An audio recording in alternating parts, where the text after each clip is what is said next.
Bonjour et bienvenue sur Bouge ta créativité, la chaîne qui parle de s'occuper les mains et la tête pour vivre mieux. Et aujourd'hui, je te propose de tester la peinture acrylique. Révèle l'artiste en toi et tente de reproduire comme moi ce portrait de Henri Matisse. Pour faire cela, il te faudra une feuille épaisse de canson ou une toile, des tubes de peinture acrylique, peu importe la marque, il existe des gros tubes ou des petits tubes, des pinceaux, une palette qui peut être grande ou petite, un pot pour mettre de l'eau, pour le dessin au préalable, un crayon de bois et une gomme. Et c'est parti. Je commence par faire le dessin du portrait que je veux réaliser au crayon de bois.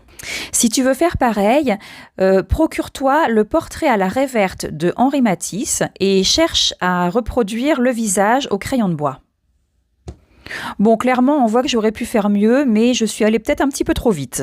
C'est pas très grave. Je commence par faire une première couche de peinture qui va être plutôt lisse. Je recherche à peu près les coloris. C'est que le début, donc c'est pas très grave pour le moment. J'y vais par couleur. Pour utiliser la peinture acrylique, on va mettre différentes couleurs sur sa palette. D'ailleurs, 3 couleurs peuvent suffire en plus du blanc et du noir. Ce sont les 3 couleurs primaires, le jaune, le bleu et le magenta. Et avec ces 3 couleurs-là, vous pouvez faire absolument toutes les couleurs, plus du noir et du blanc. Après, vous pouvez aussi avoir acheté des peintures d'autres couleurs. Moi, j'en ai plusieurs. Donc, je fais mes mélanges sur ma palette pour essayer de rechercher à peu près les bonnes couleurs.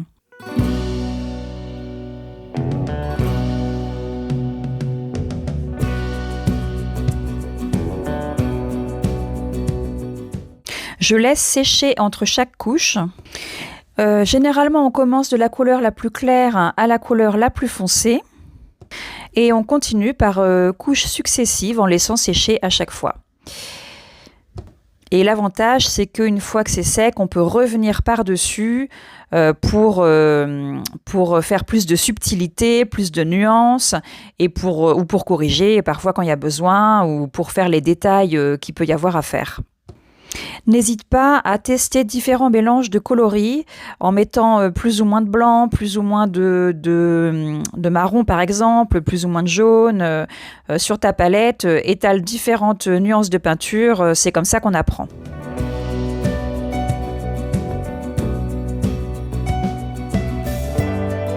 Petite parenthèse dans cette vidéo, si tu es ici, c'est que tu aimes de près ou de loin la créativité. Tu seras donc sûrement intéressé pour télécharger mon cahier d'exercices de 15 jours pour booster sa créativité sur mon site internet bougetacreativité.com. Le lien est dans la description.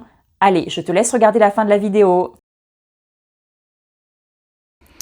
Ne te mets pas la pression, surtout si tu commences. Le but n'est pas de faire une exposition.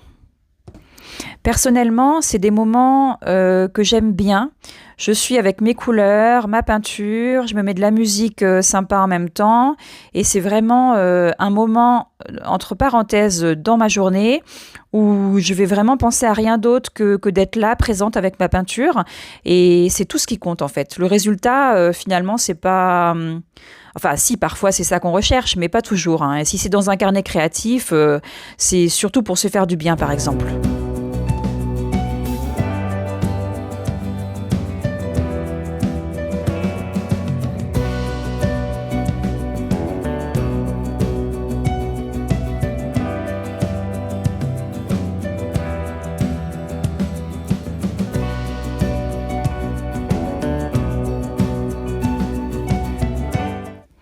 Plus ça avance, plus on va rajouter des coups de pinceau, des différentes nuances, différents traits, on va peaufiner un peu, on va corriger, on va rajouter. Et là, en fait, on rajoute des couches de peinture sur des couches déjà sèches de peinture, en fait. Si la peinture acrylique te plaît, n'hésite pas à me le dire en commentaire. Et si tu as des questions, n'hésite pas. L'acrylique est une peinture à l'eau facile à utiliser et qui sèche vite. Alors, on n'obtiendra pas exactement le même résultat que Matisse. Déjà, parce qu'on n'est pas Matisse, faut se remettre un petit peu à sa juste place. Et aussi parce que Matisse utilisait de la peinture à l'huile. Donc, ce n'est pas tout à fait le même rendu. Tu peux aller lire mon article Amuse-toi à peindre à l'acrylique sur mon blog bougetacreativité.com.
Voilà, on peut voir que j'ai volontairement mis de la matière sur ma feuille et laissé des coups de pinceau visibles pour faire un peu comme Matisse.